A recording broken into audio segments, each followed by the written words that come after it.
3, 2, 1, please start. Good evening, friends. Welcome to the Thursday evening webinar series by the Cardiology Society of India Delhi branch, the PG track program. And we are into the 27th webinar of the same series.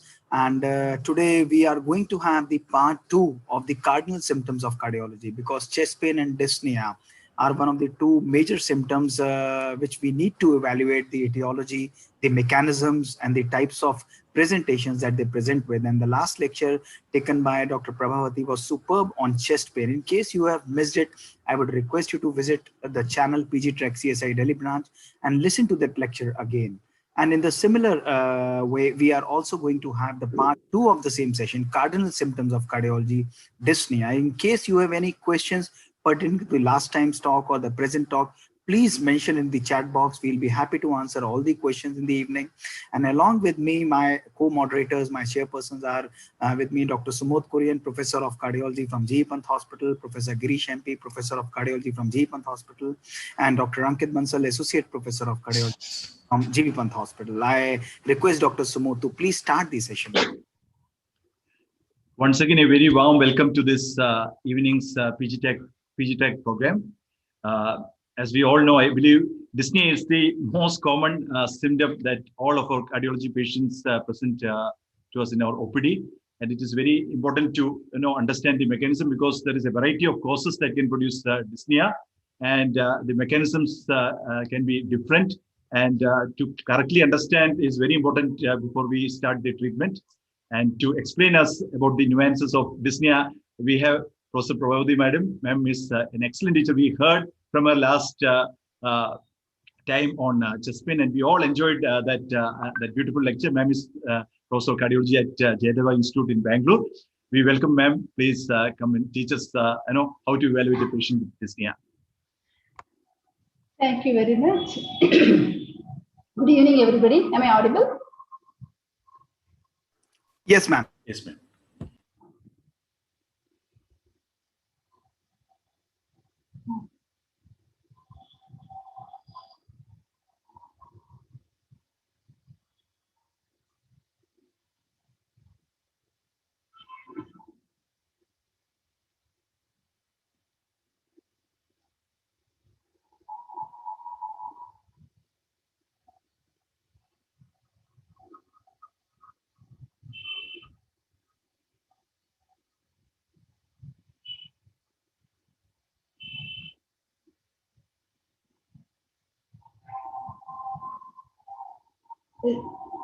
Screen is on. And you need to open the presentation. Yeah. Okay. So, screen now. Yes, fine, ma'am.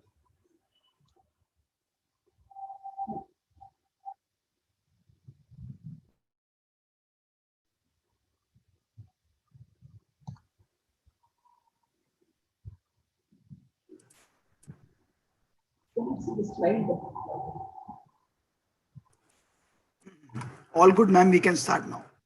I cannot see the slide. Okay. Yeah. Good evening, everybody. At the outset, I would again thank Dr. Mohit for giving me this opportunity. I appreciate his interest and efforts for continuing this program. And today is supposed to be 27th one. And we will talk on dyspnea today.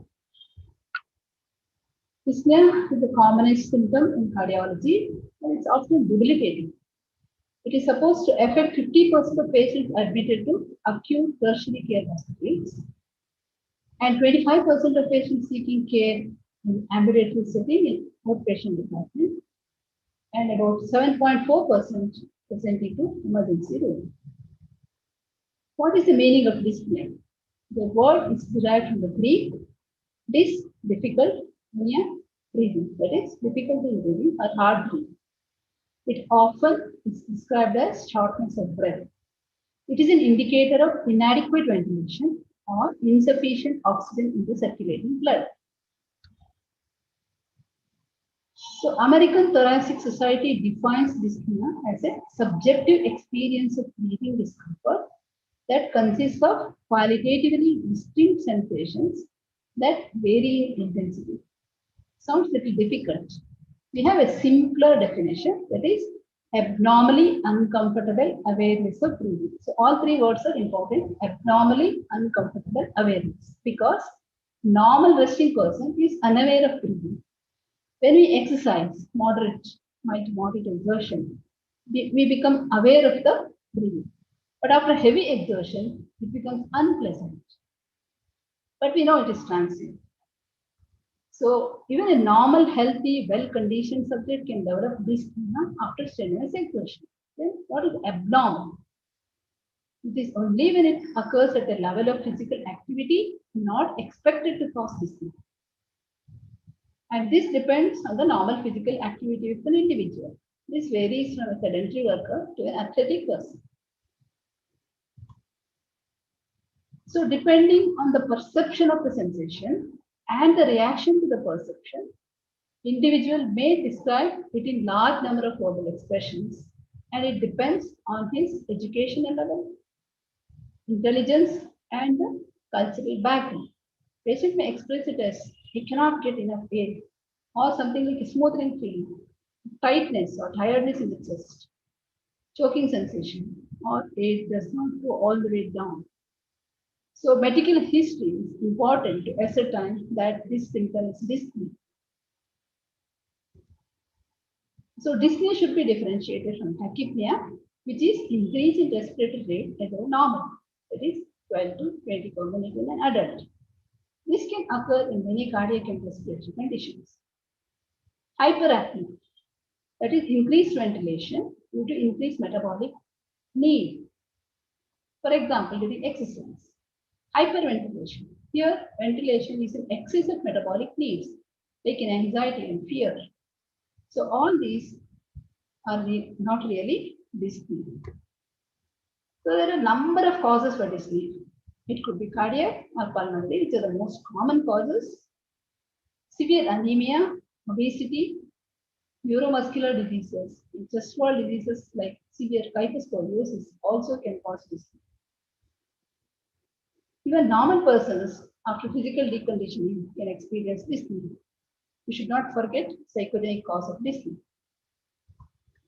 Dyspnea can be acute or intermittent. When it's more than 1 month, we may call it as chronic. Cardiac dyspnea usually starts as exertional. If a patient has continuous dyspnea at rest, which doesn't increase on exertion, is likely to be non-cardiac. And chronic heart failure is the most common cardiovascular cause of chronic exertional dyspnea. What are the cardiac causes of dyspnea? The most common causes are left-sided failure. And in India, mitral stenosis is still a common cause. Other valvular lesions like mitral regurgitation and aortic valve lesions can cause dyspnea in late stages. Ischemic heart disease is again a common cause in middle-aged or elderly patients. Cardiomyopathies and hypertension can also cause dyspnea. Congenital heart diseases like cyanotic congenital heart disease and shunt lesions also can cause dyspnea. Here the mechanisms will be different.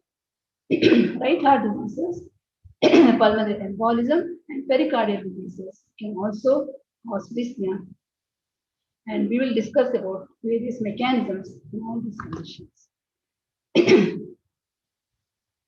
Remember that dyspnea can be angina equivalent, which we discussed in the last class.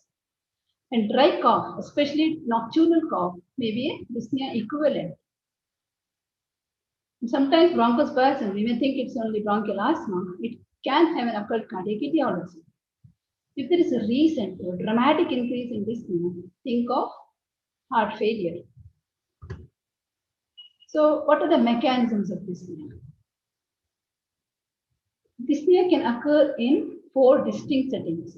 It can be due to increased ventilatory demand, like on exertion, fever, hypoxia, severe anemia, where there is increase in the demand for ventilation. Second, there can be decreased ventilatory capacity. This is most often due to lung pathology or chest wall diseases, like pleural effusion, pneumothorax, or respiratory muscle weakness. Third, it could be due to increased airway resistance, which is classically seen in asthma or COPD. And we are most interested in the fourth cause, that is decreased pulmonary complaints. This occurs due to interstitial fibrosis or pulmonary edema, the most common cause of mechanism of left-sided failure. Spontaneous respiration is controlled by both neural and chemical mechanisms. Dyspnea is a complex symptom with multiple causes and has complex mechanisms. To make it simple, it is caused by ventilation not matching the drive to breathe. There is a drive, there are a lot of receptors in the periphery, which when they're stimulated, they drive the central nervous system for more ventilation. If that ventilation is not matching the drive to breathe, that causes dyspnea. And this dissociation arises from a mismatch between afferent signals from the periphery and efferent signaling in the central nervous system. Little complicated. So, dyspnea results when there is a mismatch in the central nervous system between afferent signals and the efferent signals. So, we'll see what are afferent signals. So, as the brain receives afferent signals and ventilation information, it is able to compare it to the current level of respiration by the efferent signals. So, it compares the afferent signals and the efferent signals. Suppose there is level of respiration is inappropriate for the body's need, then the dyspnea occurs. So, what are all the sensory afferents, the stimulation of which can result in dyspnea? So, the most important are the chemoreceptors.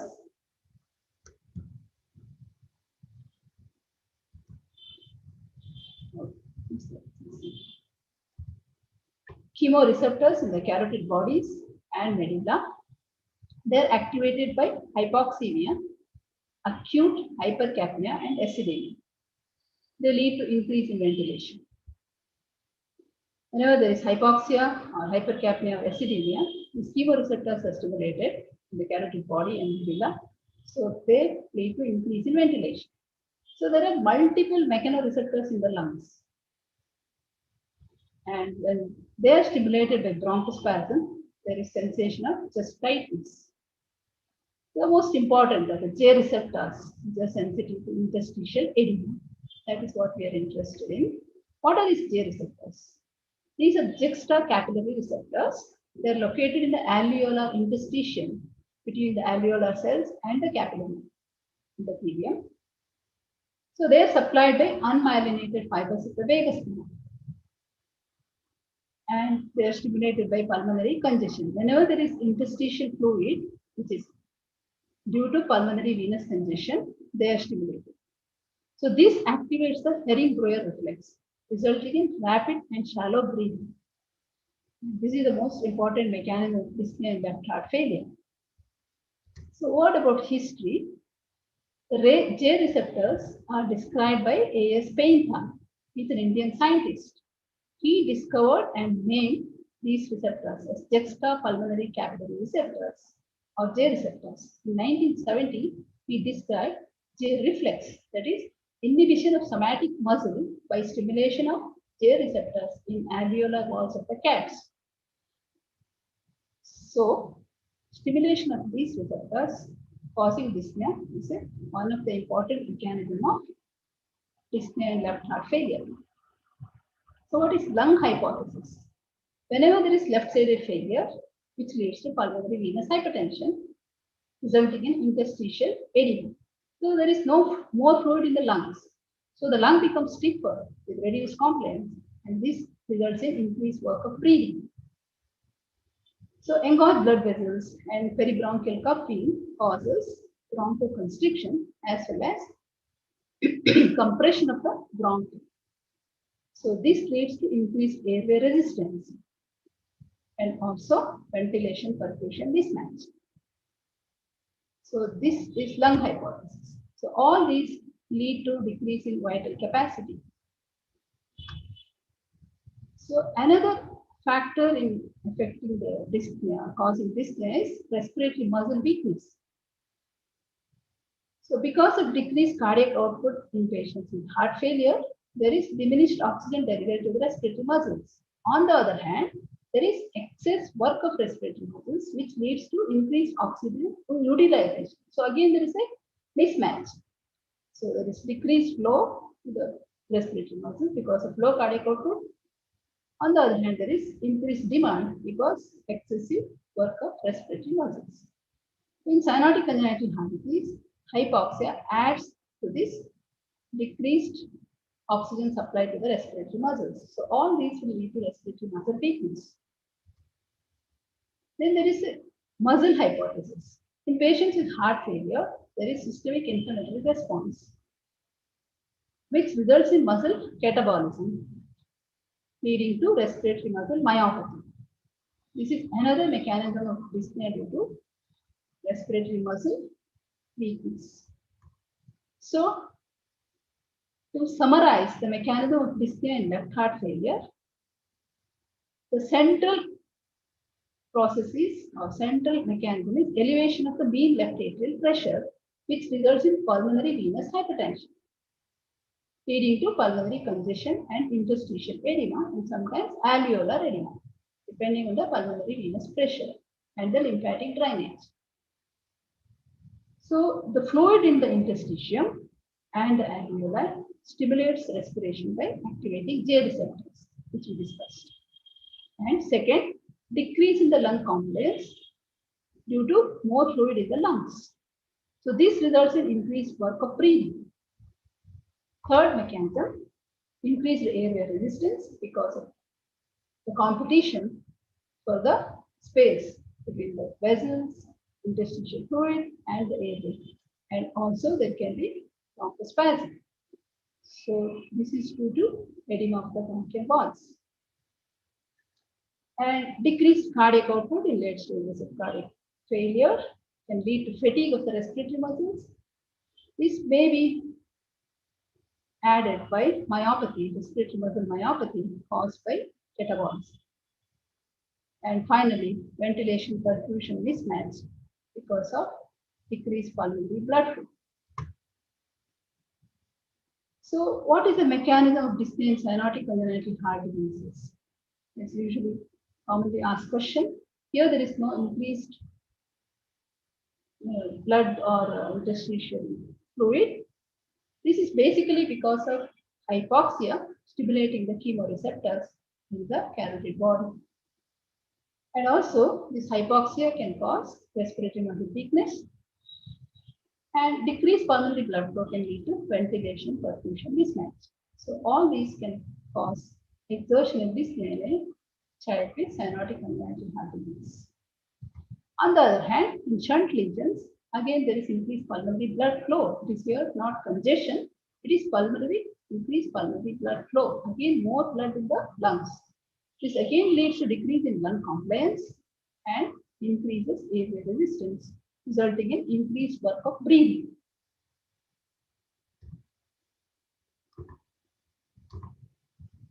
So in right heart diseases, what are the mechanisms? Here again, because of low cardiac output, there can be ventilation perfusion mismatch. And again, decreased cardiac output leads to respiratory muscle dysfunction. Another important mechanism is reverse Bernoulli's effect. Because of increased RV pressure, there is compression.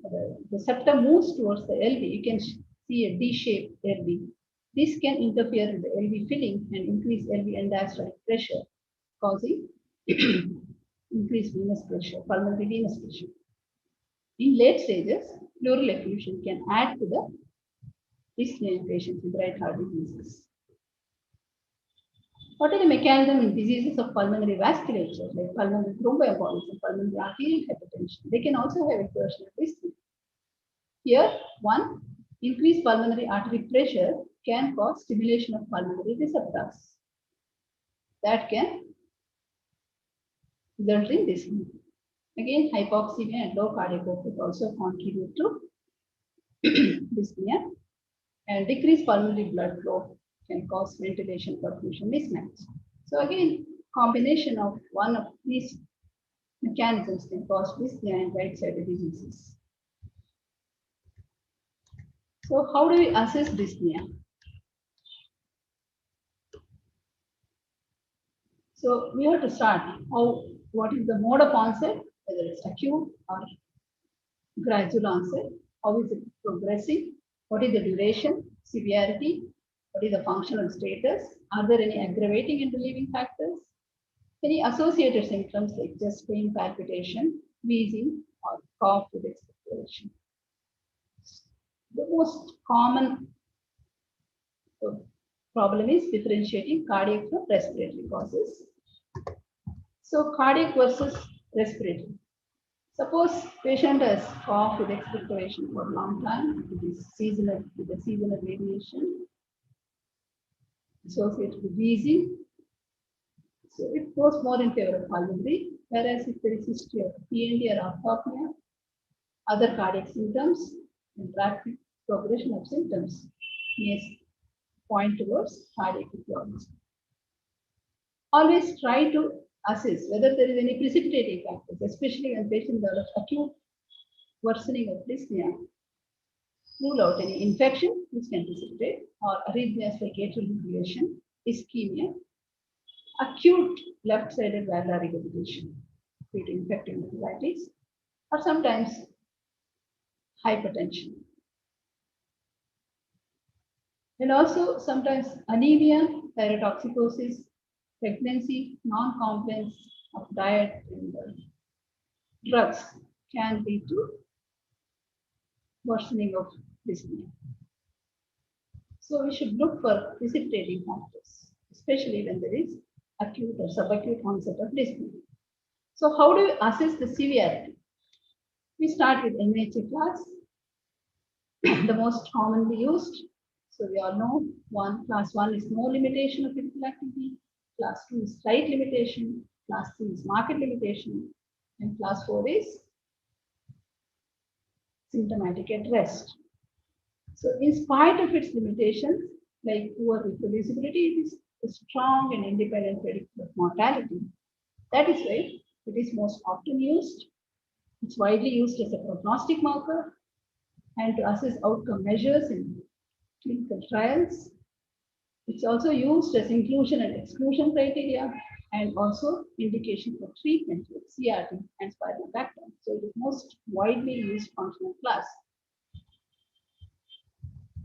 So stages of heart failure described by ACC/AHA should not be mistaken for NYHA functional class. Here stages progress in one direction from A to D, whereas functional class can change from class 2 to 3 or class 3 to 1 to 3 to 2. So NYHA functional class starts from stage B and can progress to stage D.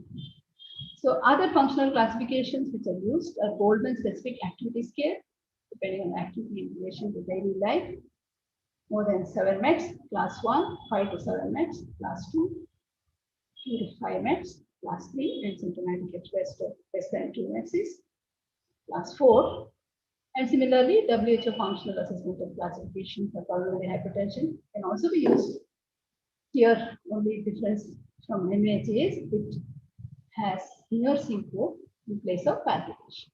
So all this we have discussed in the last class.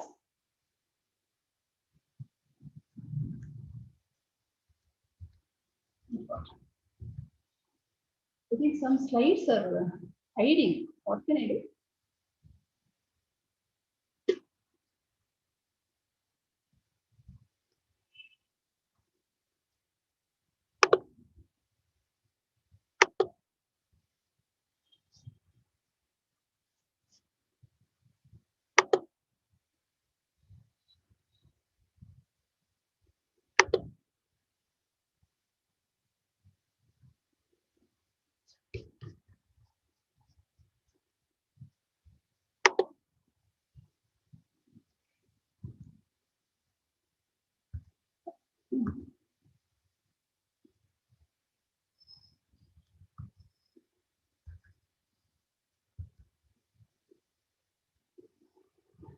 So we have Pavlov's functional class in congenital heart disease. for children with congenital heart disease. Otherwise, it's called UCLA classification. That is University of California, Los Angeles. Class 1 is asymptomatic at all levels of activity. Class 2, symptomatic but do not interfere with average daily activities. Class 3, symptoms significantly curtail most but not all average daily activities. Whereas class 4, symptoms significantly curtail virtually all average daily activities and patient may be symptomatic at rest. So here, average daily activity is something similar to physical activity in emergency class. So this is used in congenital heart disease in children, whereas we can use NVC classification in adult congenital heart disease because it correlates with objective measures of exercise, severity of underlying cardiac disease, and also long-term mortality.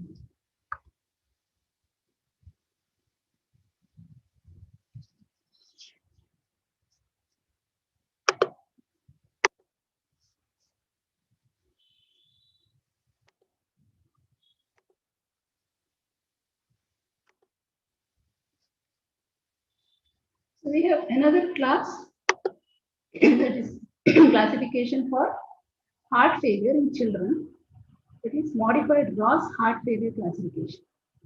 So here classified into 4 classes again. Class 1 is asymptomatic. Class 2, mild tachypnea or diaphoresis with feeding in infants. In older children, dyspnea on exertion. Class 3, in infants, marked tachypnea or diaphoresis with feeding or prolonged feeding times with growth failure. In older children, it is marked dyspnea on exertion. Whereas class 4, child will have tachypnea, retractions, and grunting when at rest.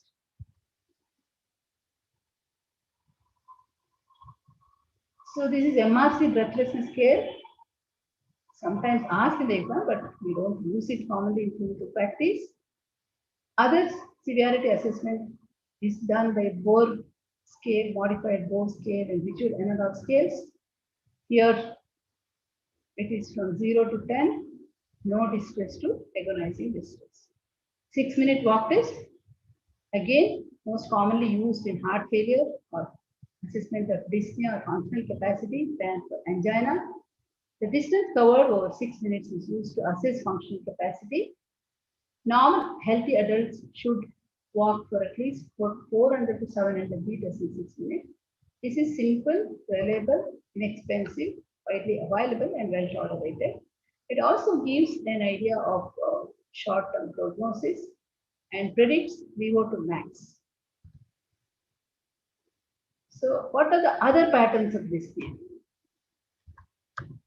P&D, the most commonly asked question and most frightening symptom to the patient. Patient gets up 2 to 3 hours after going to sleep with severe dyspnea and cough. There may be sweating, wheezing, patient sits up, stands, gasping for air, going towards the window, anxious and frightened. Very frightening symptom for the patient because it wakes up the patient from sleep. It can be mild or severe. Sometimes it may progress to pulmonary edema. Usually it subsides within 15 to 30 minutes and does not recur after going back to sleep. So what are the mechanisms of PMD? The most important mechanism is absorption of edema fluid from interstitial compartment of the organs into intravascular compartment. This increases venous return to the right ventricle. If the right ventricular function is normal, it increases the RV output. In left-sided diseases like mitral stenosis or LV dysfunction, there is inability to match the output of the normally functioning right ventricle, and this results in pulmonary venous congestion. This is the most important mechanism. There is absorption of interstitial fluid from the lower limbs into the intravascular compartment, leading to increased venous return. And when the right ventricular function is normal, this leads to pulmonary venous congestion. This is the most important mechanism. There are other mechanisms like decreased responsiveness of the respiratory center, decreased sympathetic activity during sleep, which may not allow the myocardial function to improve during increased demand, and dreams during REM sleep, which increases emotional activity, and nocturnal arrhythmias also can precipitate or contribute to PN. So another commonly asked question, whether it is interstitial pulmonary edema or intraalveolar. PND can result in both interstitial and in severe forms may lead to intraalveolar edema also. And it is a fairly specific symptom of left-sided failure. But when the RV fails, PND disappears. It is classified under NHA class 3.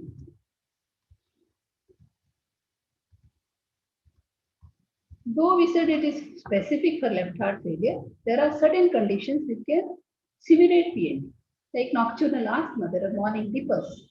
They can have wheezing early morning, and other COPDs also sometimes they get up with cough, with expectoration in night, recurrent pulmonary emboli during night, nocturnal angina with dyspnea is an equivalent. All these are cardiovascular causes. And non-cardiac causes like postnasal discharge or gastroesophageal reflux and aspiration during night can cause severe cough and bronchospasm. Sleep apnea with arousal, anxiety with hyperinflation also can mimic PND sometimes. And careful history is important. So there are a lot of questions asked in PND. Why is it paroxysmal? Why does it occur? Why does it not occur every night? Why nocturnal? Can it occur during daytime? Can it repeat during the same night? Is it early or late symptom? Most of the textbooks will not give these answers, but I try to collect from discussions during clinical case discussion and during examination. The panelists can add if there is something more to add. So why paroxysmal? PND depends on many factors. The most important factor is absorption of interstitial fluid. The amount of fluid accumulation may vary from day to day.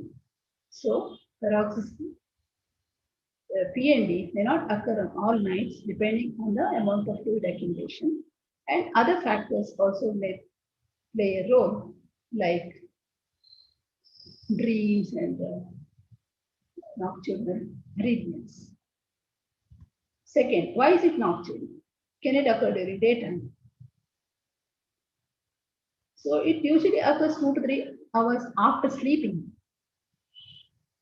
Can they sleep for 2 to 3 hours during daytime? If they sleep, they will get dyspnea during daytime also. But if any other reason, chairpersons can contribute. Can it repeat in the same night? Usually no, unlikely, because there is diuresis with release of BNP during the episode, and going back to sleep and another 2 to 3 hours of sleep, maybe it is time to get up. So it usually doesn't repeat during the same night. Is it an early symptom or a late symptom? It occurs usually later in the natural history, but before orthopnea. So that is why it is included in NHA class 3. So what is orthopnea? Orthopnea is dyspnea in supine position, which is promptly relieved by sitting up in upright position. So we also have to find out how many pillows they use to sleep, because this gives an idea about the pulmonary venous pressure and the severity of heart failure. Sometimes they may have to sit up the whole night, and this indicates advanced heart failure. What are the mechanisms of orthopnea? So there is redistribution of blood from lower limbs and splanchnic bed to the pulmonary circulation. When we are upright, about 500 to 800 ml of blood is in the lower limbs and the splanchnic circulation. Due to gravity, when we take supine position, this blood reaches the pulmonary circulation. This happens immediately after lying down. So when patient sits up, this reverses and the symptom improves. In a normal individual, this is little effect. But in patients with left-sided diseases, this leads to pulmonary venous congestion and dyspnea. Elevation of diaphragm may contribute. So what are the causes of orthopnea? Orthopnea is a fairly specific symptom for left heart failure. And it indicates for advanced heart failure. Once there is RV dysfunction and right heart failure, orthopnea diminishes. And patients sometimes may get cough on lying down in supine position. This could be orthopnea equivalent. We should also ask for the history, which is under-recognized symptom of heart failure. Though it is specific for left heart failure, severe lung disease, massive pleural effusion, massive ascites can cause orthopnea.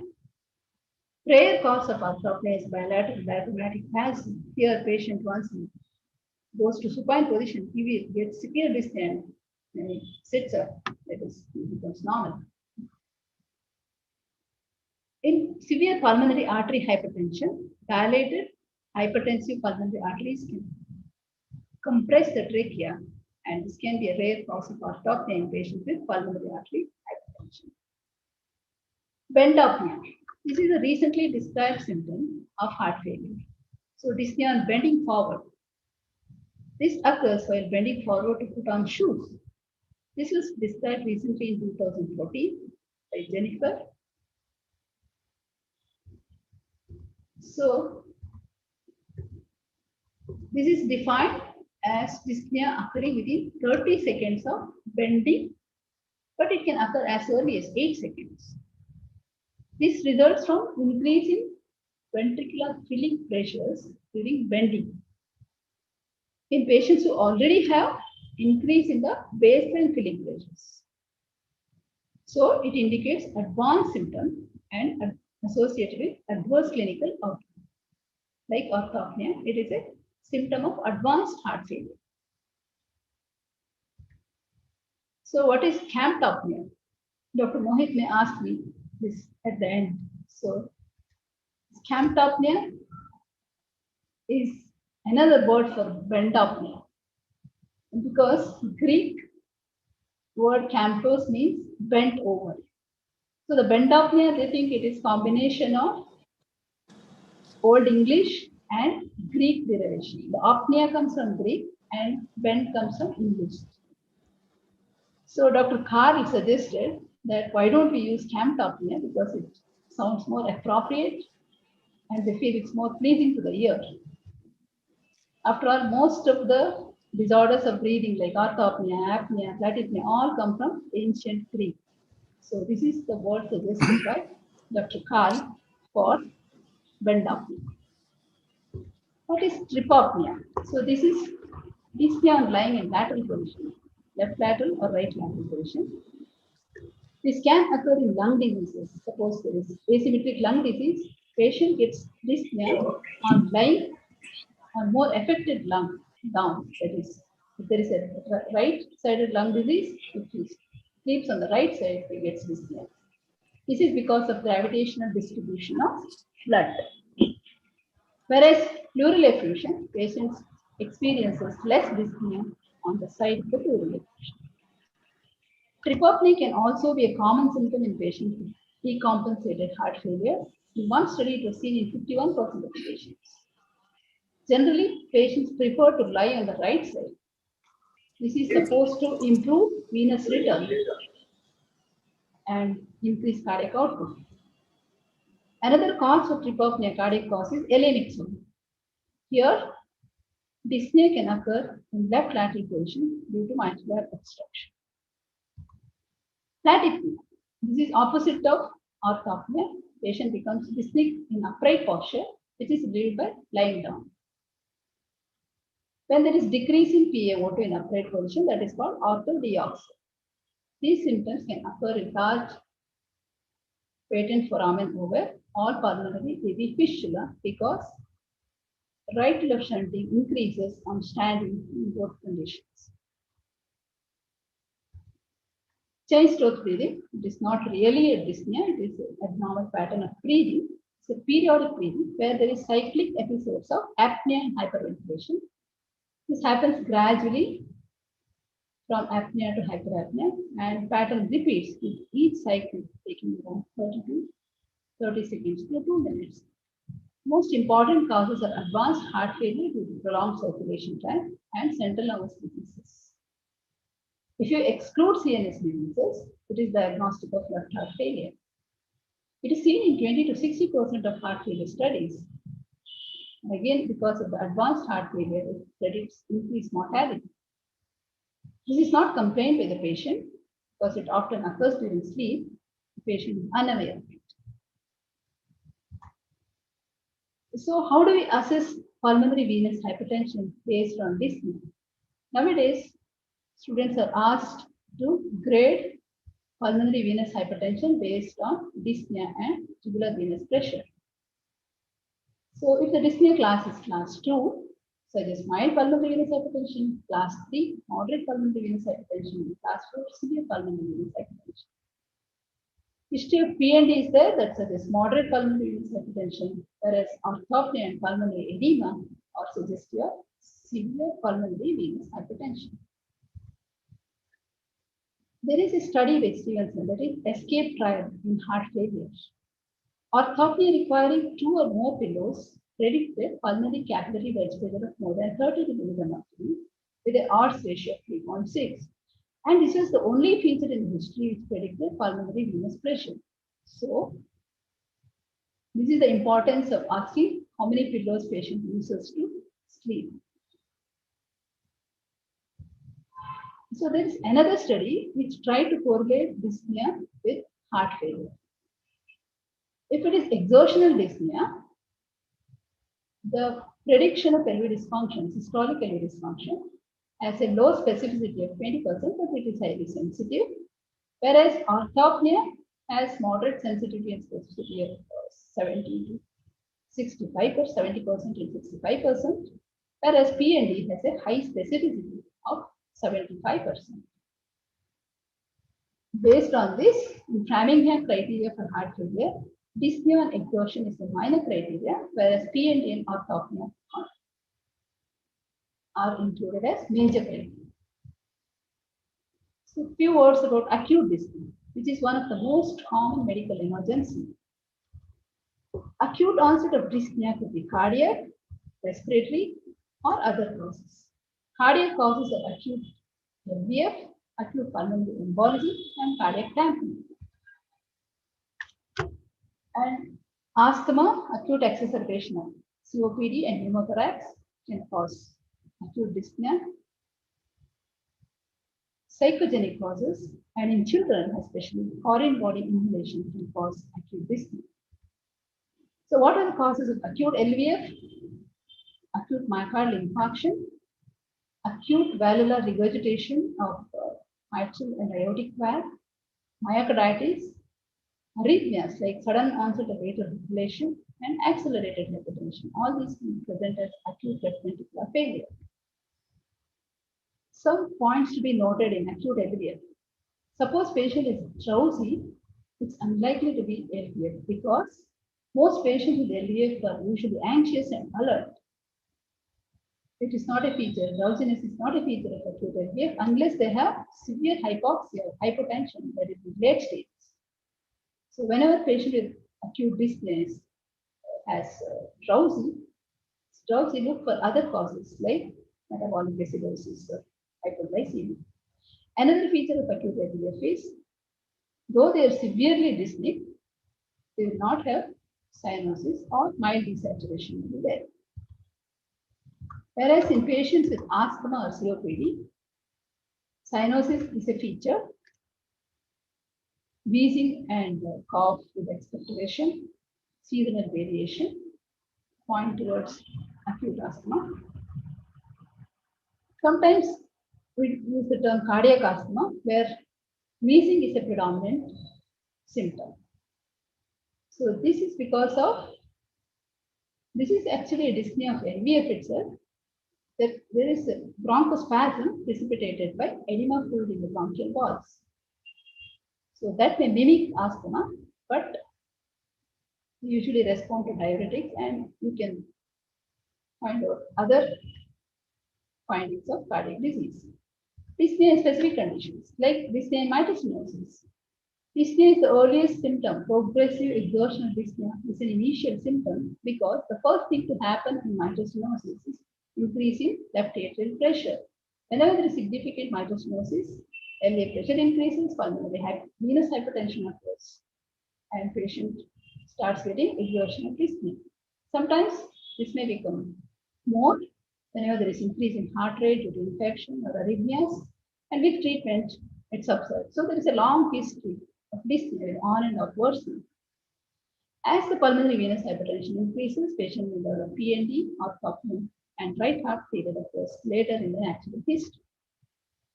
So chronic pulmonary venous hypertension, more fluid in the lungs, all aspects of lung function deteriorates because the lung compliance decreases and airway resistance increases. So progressive exertional dyspnea is the most common symptom in MS, whereas in MR, dyspnea occurs later in the natural history because it is usually due to airway dysfunction. Suppose there is rapid progression of dyspnea in MR, think of acute and chronic MR, which can occur because of recurrence of rheumatic activity in younger age, or spontaneous caudal rupture in patients with mitral valve prolapse or infective endocarditis. Other two causes are onset of atrial fibrillation, which increases the mean left atrial pressure, and hypertension, which can increase the mitral regurgitation.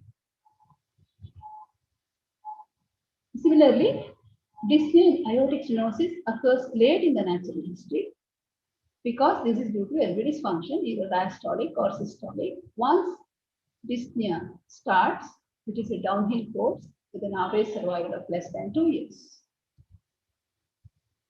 Even in AR, dyspnea occurs late with a slow progression. It's due to LV dysfunction. Suppose dyspnea occurs early in the course, think of acute AR due to either infective endocarditis or aortic dissection, or in a multivalvular lesion, think of significant mitral stenosis. If there is a rapid progression of dyspnea, think of infective endocarditis or hypertension, which can increase AR. Another commonly asked question: what is the difference between dyspnea and mitral stenosis versus aortic valve disease? In mitral stenosis, dyspnea occurs because of increasing LA pressure. There is no LV dysfunction. So it is an early symptom. It is less ominous because patient improves with treatment and there is on and off worsening and improving with a long survival. Whereas in aortic valve disease, dyspnea is because of LV dysfunction. It occurs late in the natural history. So that means it is more ominous. Because once they develop dyspnea, it's a downhill course with a survival short survival less than 2 years. So dyspnea is a late symptom in aortic valve disease. It is early symptom in mitral stenosis. A word about psychogenic dyspnea. These patients usually have anxiety with frequent sighing. They may describe it as inability to take deep breath. It rarely disturbs sleep, and it's not worsened by exertion. In fact, it may improve with exercise. Sometimes hysterical hyperventilation may present as acute onset dyspnea, and it's not that difficult to differentiate from acute dyspnea. Lastly, sometimes dyspnea may be associated with acute dyspnea may be associated with chest pain. What are the causes? ACS with acute LVF, aortic dissection when they develop acute aortic regurgitation, they may have acute chest pain as well as dyspnea, and acute pulmonary embolism. Here, dyspnea is a more common symptom. Sometimes they may have chest pain because of stretching of the pulmonary artery, stimulation of these receptors. Don't forget pneumothorax and pneumonia with pleural involvement can also cause dyspnea and chest pain. Rupture of sinus of Valsalva also can have dyspnea and chest pain, and about 35% of them present acutely with dyspnea and chest pain. To conclude, Cardiac and pulmonary are the most common causes of dyspnea. Pulmonary venous hypertension is the basis of dyspnea in most cardiac diseases. Meticulous history can differentiate various cardiac and non-cardiac causes of dyspnea, and whatever newer inventions in investigations can never replace clinical cardiology. So, history and clinical examination is most important in evaluation of patients with dyspnea. Thanks for patient hearing.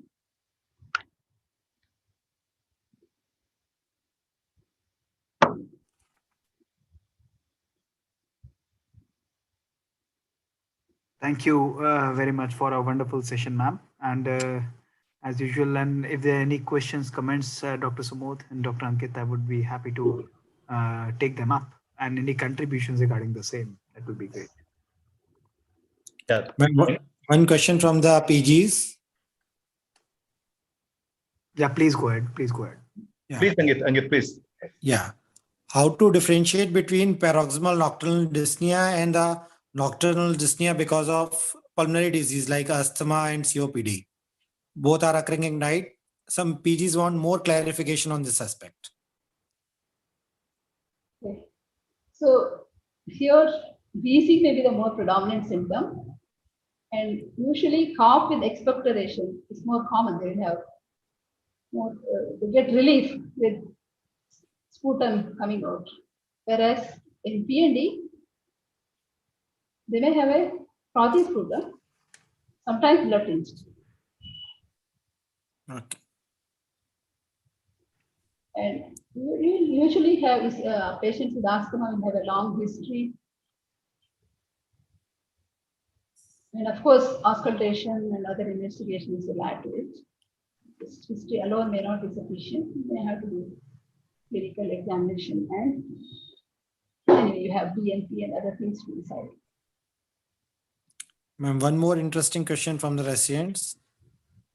Why PND takes longer time to get resolved and orthopnea resolves quickly on assuming upright posture?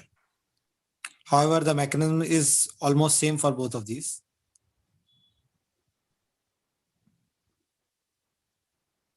I think PND is more advanced because there can be interstitial as well as alveolar edema. Whereas in orthopnea, it increases pulmonary venous pressure, and as the patient sits up, this will come down. Whereas in PND, there will be interstitial edema, sometimes even alveolar edema. If any other contributions or chairpersons.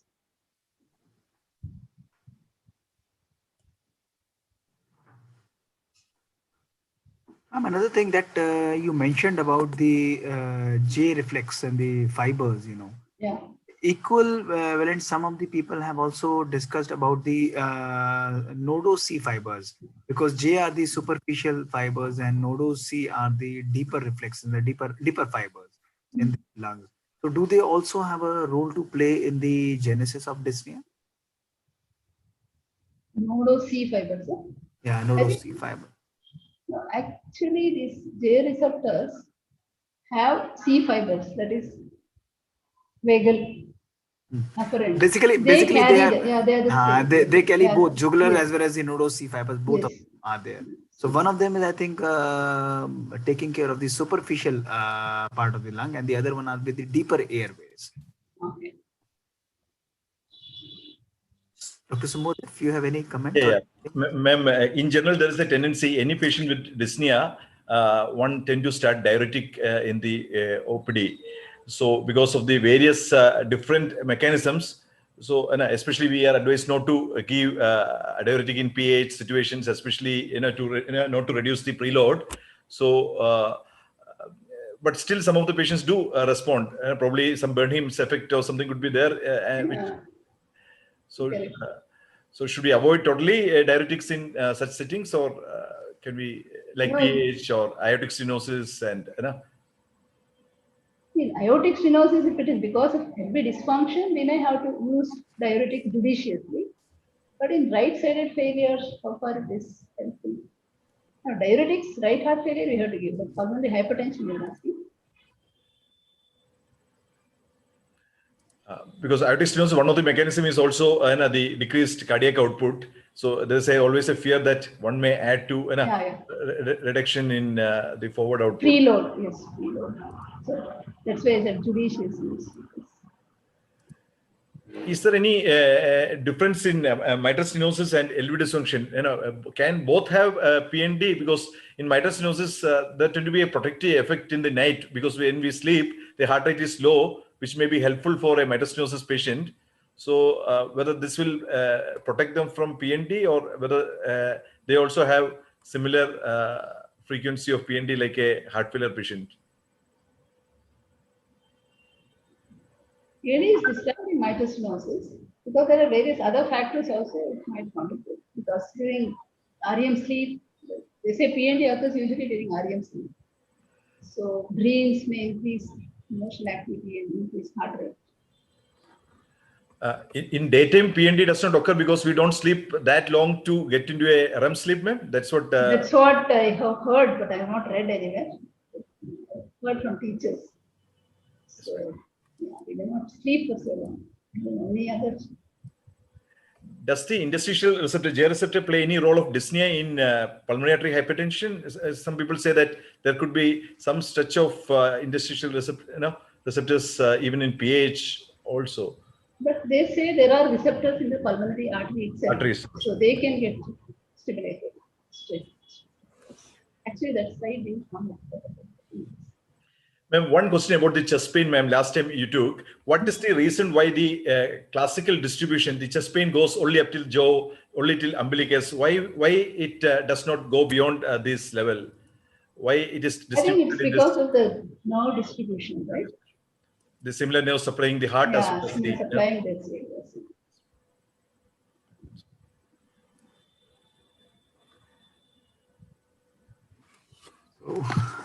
Thank you, ma'am, for a wonderful lecture on dyspnea. So chest pain and dyspnea are very well covered. And this session would be available on the YouTube from tomorrow onwards. And in case you have any questions and further clarifications, please feel free to write to us. And thank you again for joining us in this PG track program. We have almost 200 plus fellows who have joined us today on this live program. Thank you, Dr. Sumod, and thank you, Dr. Ankit, for joining us. And I would suggest that especially the mechanisms of dyspnea and the differentiation of dyspnea in different conditions is very commonly asked, especially from the exam perspective. And it will be great that if you can go and read it up so that the thing will be fresh in your mind forever. So thank you so much, ma'am. Thank you, Intas, for thank you. It's a wonderful lecture, ma'am. Thank you so much. And we'll catch up next Thursday, same time, with a new topic and a new talk. Thank you so much.